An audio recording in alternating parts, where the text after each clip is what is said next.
আসসালামু আলাইকুম রহমতুল্লাহি ওয়া আশা করি মহান আল্লাহ রব্বুল আলামিনের দয়ায় আপনারা সকলেই ভালো আছেন। আলহামদুলিল্লাহ। সম্মানিত ভাই ও বোনেরা, জান্নাত সিরিজে আপনাদের সবাইকে স্বাগতম। আজকে আলোচনা করব জান্নাতে কিভাবে উচ্চ মর্যাদা লাভ করবেন, যে সকল সহজ আমলে জান্নাতে প্রবেশের কারণ ও উপায়। রাস্তা থেকে কষ্টদায়ক কিছু সরিয়ে দেয়া, জন্তু জানোয়ারের প্রতি করুণা করা, উত্তম চরিত্র এবং কোথাও কাজে সততা, রাগ না করা, রোগী দেখতে যাওয়া এবং রোগীকে সেবা করা, মুসলিম ভাইদের সাথে দেখা সাক্ষাৎ করা, বেচা কেনার ক্ষেত্রে উদার হওয়া। হযরত আবু হুরায়রা রাদিয়াল্লাহু তাআলা আনহু থেকে বর্ণিত, তিনি বলেন, রাসূল সাল্লাল্লাহু আলাইহি সাল্লাম বলতে শুনেছি, আমি একজন লোককে জান্নাতে এপাশ থেকে ওপাশ করতে দেখেছি, রাস্তার উপর থেকে একটি গাছ কেটে ফেলার কারণে, যার কারণে মানুষের চলাফেরা করতে কষ্ট হতো। হযরত আবু হুরায়রা রাদিয়াল্লাহু তাআলা আনহু থেকে বর্ণিত, তিনি বলেন, নবী সাল্লাল্লাহু আলাইহি সাল্লাম বর্ণনা করেন, এক ব্যক্তি একটি কুকুরকে পিপাসায় মাটি চাটতে দেখে ওই লোকটি নিজের মোজার সাহায্যে কুকুরটিকে পানি পান করালো, যার ফলে আল্লাহ তাকে প্রতিদান দিলেন এবং জান্নাত দান করলেন।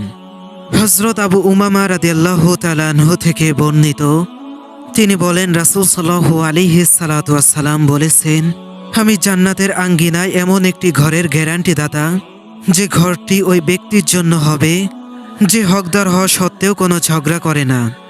অনুরূপভাবে আমি জান্নাতের মাঝে ওই ঘরের গ্যারান্টি দাতা, যে ঘরটি ওই ব্যক্তির জন্য যে ঠাট্টা করেও মিথ্যা কথা বলে না।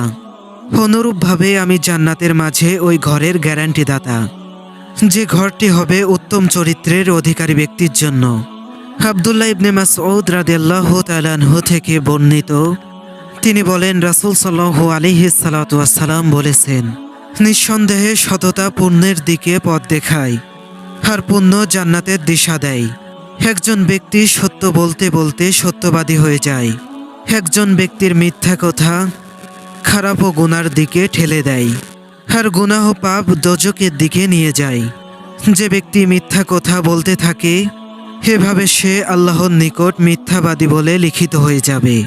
হযরত আবু দারদা রাদিয়াল্লাহু তাআলা আনহু থেকে বর্ণিত, এক ব্যক্তি রাসূল সাল্লাল্লাহু আলাইহি সাল্লামকে বললেন, আমাকে এমন একটি আমল শিক্ষা দিন যা আমাকে জান্নাতে প্রবেশ করাবে। তখন রাসূল সাল্লাল্লাহু আলাইহি সাল্লাম তাকে বললেন, কখনো মিথ্যা কথা বলো না, কখনো কারোর সাথে খারাপ ব্যবহার করো না, এবং আল্লাহ রাসূল যে কাজগুলো করতে বলেছেন সে কাজগুলো করো, এবং আল্লাহ রাসূল যে আমলগুলো করতে বলেছেন সে আমলগুলো করো, তাহলে তুমি অবশ্যই জান্নাতে যাবে।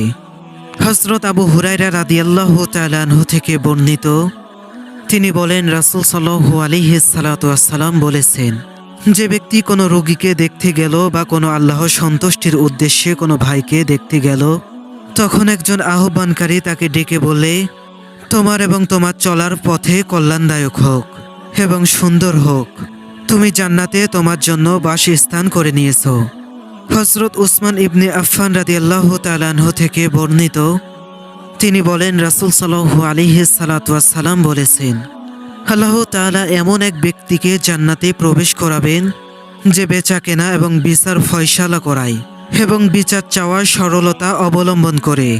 হযরত আবু হুরায়রা রাদিয়াল্লাহু তাআলা আনহু থেকে বর্ণিত, তিনি বলেন, রাসূল সাল্লাল্লাহু আলাইহি সাল্লাম বলেছেন, যে ব্যক্তি আল্লাহর সন্তুষ্টির মানদণ্ডের কথা বলে, হে ব্যাপারে কোনো দ্রক্ষেপ করে না, হে কথার কারণে আল্লাহ তাআলা তার মান মর্যাদা বৃদ্ধি করেন। অন্যদিকে যে ব্যক্তি আল্লাহর অসন্তুষ্টিমূলক কথা বলে, হে ব্যাপারে সে পদক্ষেপও করে না, আল্লাহ তাআলা তাকে জাহান্নামে নিক্ষেপ করবে।